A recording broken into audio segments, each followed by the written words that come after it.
બોટાદના બરવાડામાં દબાણ હટાવવાની કામગીરી સામે આવી। નાવડા રોડ વિસ્તારમાં તંત્રની કવાયત સામે આવી। ગેરકાયદેસર 47 જેટલી દુકાનો તોડવાની કામગીરી હાથ ધરાઈ।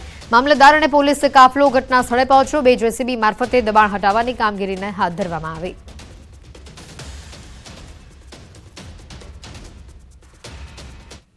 રામ રાખે તેને કોણ રાખે, આ પંક્તિ સાર્થક થઈ છે તાપી જિલ્લામાં। રામ ભગવાનની શોભાયાત્રા દરમિયાન ટ્રકની નીચે એક બાળક આવી ગયું, પરંતુ બાળકનો આબાદ બચાવ થયો હતો। હાલમાં જ આ વિડીયો વાયરલ થઈ રહ્યો છે। વાલોડ તાલુકાના સ્યાદલા ગામે શોભાયાત્રા નીકળી હતી અને ત્યારે અચાનક જ ટ્રક રોડ પરથી પસાર થતી હતી અને ત્યારે બાળક તેની નીચે આવી ગયું। બાળક તેની અડફેટે આવ્યું। તાપી જિલ્લાના સોશિયલ મીડિયાના ગ્રુપમાં આ વિડીયો હાલ વાયરલ થઈ રહ્યો છે।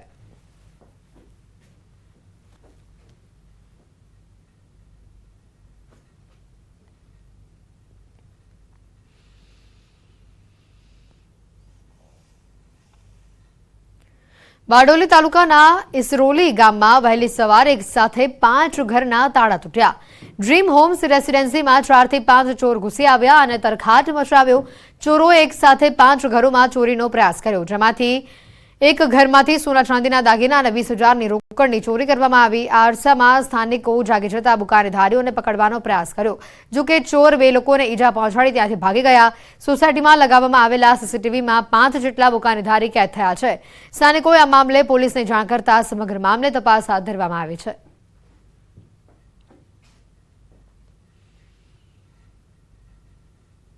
ચોરી કરીને ભાગીને અહીંથી જતા હતા, જ્યારે એક ભાઈ એમને પકડવા દોડ્યા તો છૂટું તાળું માર્યું તો એટલું જોરમાં વાગ્યું કે ઘૂંટણમાં ઘૂંટી તૂટી ગઈ, તો ત્યાં જ બેસી ગયા અને હું પછી પાછળ દોડીને એમનો પીછો કરવા પાછળ ગયો તો સામાસામી મારામારી થઈ, જેમાં એ લોકો પાસે ઘણા બધા હથિયાર હતા। તાળા, લોખંડના છીણી, જે દીવાલ તોડવા માટે કે લોખંડની વસ્તુ તોડવા માટે વપરાય એ લોખંડની છીણી અને લાકડા એવું હતું। વડોદરાના કરજણ પેટ્રોલ પંપ પર સીએનજી ભરાવવા બાબતે બબાલ થઈ।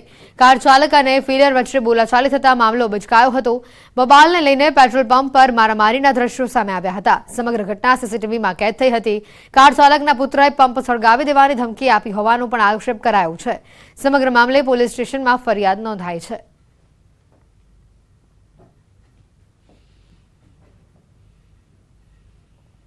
અમદાવાદમાં પોલીસ જવાને અકસ્માત કર્યો હોવાની ઘટના સામે આવી છે। નવરંગપુરા સ્વસ્તિક 4 રસ્તા નજીકનો આ બનાવ છે। નવરંગપુરાના હેડ કોન્સ્ટેબલ અનિરુદ્ધ વાઘેલા સામે આક્ષેપ કરાયો છે। અકસ્માત બાદ મોટી સંખ્યામાં ટોળું એકઠું થયું હતું। કારમાંથી દારૂની બોટલ મળી આવી છે। નશામાં હોવાનો આક્ષેપ પણ કરાઈ રહ્યો છે। ટોળાએ પોલીસ જવાનને ટ્રાફિક પોલીસને સોંપ્યો। પોલીસે પકડાયેલા કોન્સ્ટેબલને હોસ્પિટલ લઈ ગઈ, ટેસ્ટ કરાવી કાયદેસરની કાર્યવાહી કરી। અકસ્માતમાં હાલ કોઈ જાનહાનિના સમાચાર નથી।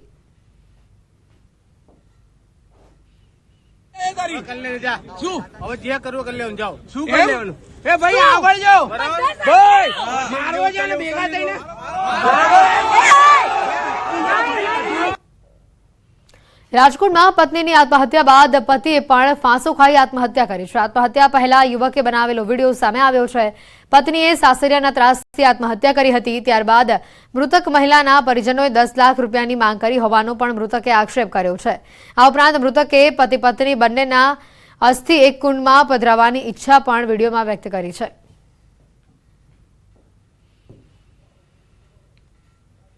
અમદાવાદના સરસપુરમાં ગત મહિને સગીરની આત્મહત્યાના કેસમાં એક નવો ખુલાસો સામે આવ્યો છે।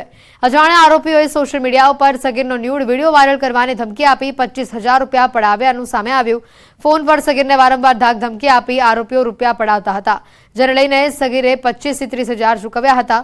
આરોપીઓની ધમકીઓને કંટાળીને સગીર આત્મહત્યા કરી હોવાનું પોલીસનું પ્રાથમિક અનુમાન છે। સગીરના મોત બાદ ઘરમાં મૂકેલા રૂપિયાની ગણતરી કરતા તેમાં ઘટ જણાતા કિશોરના પિતાને શંકા ગઈ હતી, જેથી ફોન ટ્રેક કરતા સમગ્ર બાબતની જાણ થઈ હતી। ત્યારે મૃતકના પિતાએ આ મામલે શહેર કોરડા પોલીસ મથકમાં ફરિયાદ નોંધાવી છે।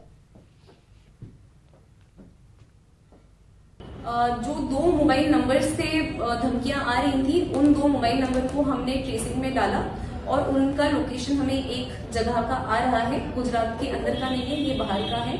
इसके लिए हम तुरंत ही टीम रवाना कर रहे हैं और जैसे हमें आगे कुछ इन्फॉर्मेशन मिलती है उस हिसाब से हम इन्वेस्टिगेशन में प्रोसीड करेंगे। અમદાવાદમાં પોસ્ટ ઓફિસ એજન્ટ તરીકે કામ કરી છેતરપિંડી આચરવાનો ગુનો સામે આવ્યો છે। આરોપીઓ અલગ અલગ રોકાણકારો પાસે પોસ્ટ ઓફિસમાં એફડી સહિતની વિગત મેળવી લેતા હતા અને ત્યારબાદ પાકતી મુદતે એફડીના પૈસા બારોબાર પોતાના એકાઉન્ટમાં મેળવી લેતા અને રોકાણકારોને નકલી પાસબુક અને બેલેન્સ સર્ટિફિકેટ આપી દેતા. જ્યારે એક રોકાણકારે પોતાની પાસબુક લઈ જઈને પોસ્ટ ઓફિસમાં તપાસ કરતા આ સમગ્ર મામલો બહાર આવ્યો હતો. સમગ્ર મામલે આર્થિક ગુના નિવારણ શાખામાં ફરિયાદ નોંધાતા 4 આરોપીઓની ધરપકડ કરવામાં આવી છે. આરોપીઓ અત્યાર સુધી 3,97 લાખની છેતરપિંડી કરી છે તેમજ 14 જેટલા ભોગ બનનાર સામે આવ્યા છે.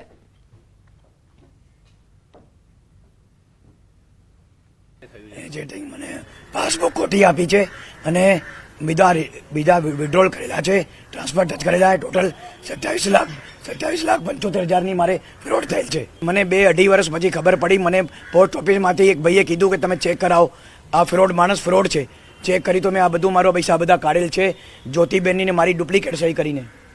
સાહેબ, અમારી જોડે છેતરપિંડી તેજસભાઈ સાથે એમના વાઇફ ગીરાબેન અને દર્શનાબેન સાથે હતા અને અમારું એફડી 22માં રિન્યુઅલ થઈ હતી. એ રિન્યુઅલ એમણે ના કરી અને પૈસા અમારા ફાધરના એકાઉન્ટમાંથી પણ એમણે ઉપાડી લીધા અને રોજ ધક્કા ખવડાવે કે ભાઈ તમને પાસબુક અમને નહોતા આપતા, તો કે પોસ્ટ ઓફિસમાંથી પાસબુક નથી આવતી એમ કરીને કમસે કમ અમને 6 મહિના સુધી લબડાયા અને પછી અમને એક બેલેન્સ સર્ટિફિકેટ આપ્યું, એ પણ અમને ખોટું આપ્યું છે, સહી સિક્કાવાળું.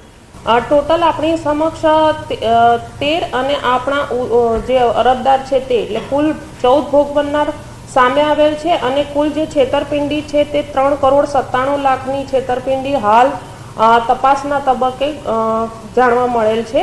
અને આપના માધ્યમથી અમે એ અપીલ પણ કરીએ છીએ કે અન્ય કોઈ જો ભોગ બનનાર હોય તો તેઓ આર્થિક ગુના નિવારણ શાખાનો સંપર્ક કરી શકે છે અને આર્થિક ગુના નિવારણ શાખા દ્વારા પૂરતા પ્રયત્નો કરવામાં આવશે કે ભોગ બનનારને અમે ન્યાય અપાવીશું. વડોદરાના સમા પોલીસ સ્ટેશનમાંથી આરોપી ફરાર થયો છે. દારૂની હેરાફેરીમાં ઝડપાયેલો રાજુલાલ કાલુજાટ નામનો આરોપી ફરાર થયો છે. આરોપીએ પેટમાં અસહ્ય દુખાવો થયો હોવાનું કહીને જમાદારને વિશ્વાસમાં લીધો હતો અને ત્યારબાદ એએસઆઈને ધક્કો મારી આરોપી ફરાર થઈ ગયો હતો. પોલીસ દ્વારા આરોપીને ઝડપી પાડવા ચક્રો ગતિમાન કરાયા છે. ભાવનગરના વાળુકંડ પાસે હત્યા બાદ 1 કરોડની લૂંટ ચલાવવામાં આવી છે. સુરતથી જમીનના સોદા માટે આવેલા પિતા પુત્ર પર જીવલેણ હુમલો થયો હતો, જેમાં પુત્ર વિપુલભાઈ લાઠિયાનું મોત નીપજ્યું છે. જ્યારે પિતા નિલેશભાઈ લાઠિયા ગંભીર રીતે ઇજાગ્રસ્ત થયા હતા તો પિતા પુત્ર પર જીવલેણ હુમલા બાદ બંને પાસે રહેલા 1 કરોડ રૂપિયા લૂંટીને આરોપીઓ ફરાર થયા હતા અને જેથી ખળભળાટ મચી જવા પામ્યો હતો. સમગ્ર ઘટનાની જાણ થતાં પોલીસનો કાફલો સ્થળ પર પહોંચ્યો હતો અને આરોપીઓને ઝડપી લેવા તજવીજ હાથ ધરાઈ હતી.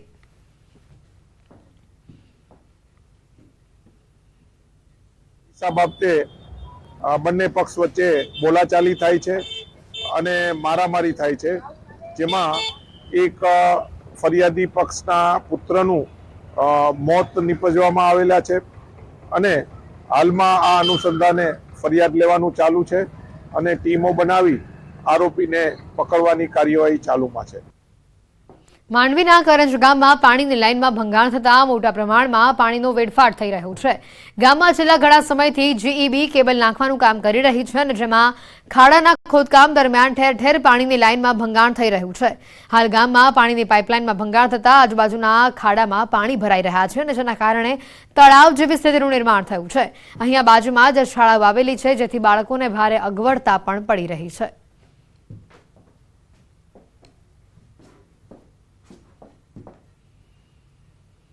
સમાચારોમાં હાલ રોકાઈશું એક બ્રેક માટે.